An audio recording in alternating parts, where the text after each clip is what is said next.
Salam, hörmətli abituriyentlər. Səfəvi Osmanlı müharibələrinin ikinci mərhələsi haqqında danışacağıq. Bu müharibə 1578-90-cı illəri əhatə eləyir.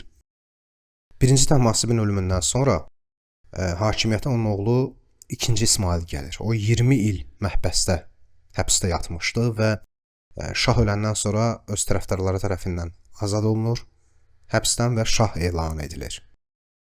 Amma o kütləvi cəza tədbirləri görür. Çox sərt adam olduğu üçün qızılbaşlar sui-qəsd nəticəsində onu öldürürlər. Bundan sonra hakimiyyət uğruna mübarizə yenidən qızışır.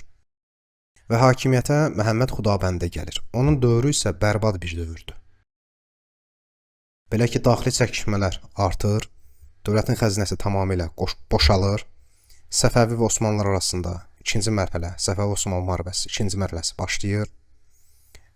Krım xanlığına və Osmanlılara qarşı Səfəvilər müharibələr aparır, Şeybanilərlə müharibələr aparılır, Xorasan itirilir. İndi isə daha ətraflı. Səfəvilər və Osmanlılar arasında 2-ci Səfəvi-Osmanlı müharibəsindəki döyüşlər Çıldır döyüşü 1578-ci ildir və bu döyüşdə Osmanlılar qələbə qazanırlar.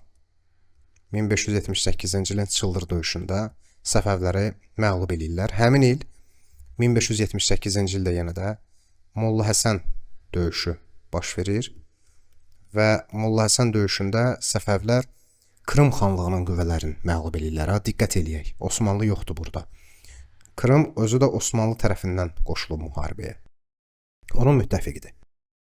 Niyazabad döyüşündə isə Səfəvilər Krım və Osmanlının birləşmiş qüvvələrini məğlub edirlər 1583-cü ildə.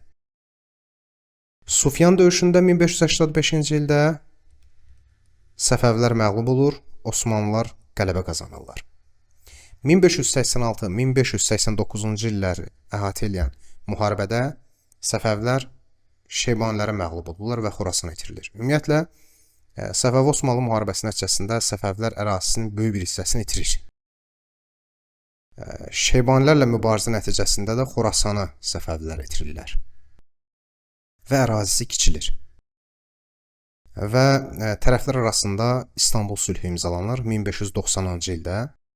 İstanbul sülhünün şərtlərinə əsasən Ərdəbil, Xalxal, Qaradağ, Zəncan, Qəzvin və Lənkəran istisna olmaqla qalan bütün Azərbaycan torpaqları Osmanlılara verildi.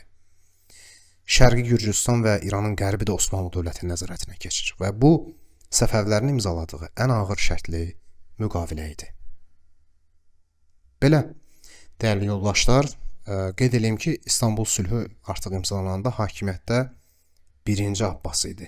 Şah Abbas 1587-ci ildə o taxta çıxır və İstanbulu imzalayır ki, Səfəvlər bir özünə gəlsin, bir nəfəs alsın var. Məcbur idi bunu imzalamağa. Belə, dəyərli yoldaşlar, Səfəvi-Osmanlı müharibələrinin ikinci mərhələsi haqqında bu qədər. İndi isə vəsaitimizdən mövzunu öyrənək. Hər birinizə zihin açıqlığı və uğurlar arzulayıram. Hələlik.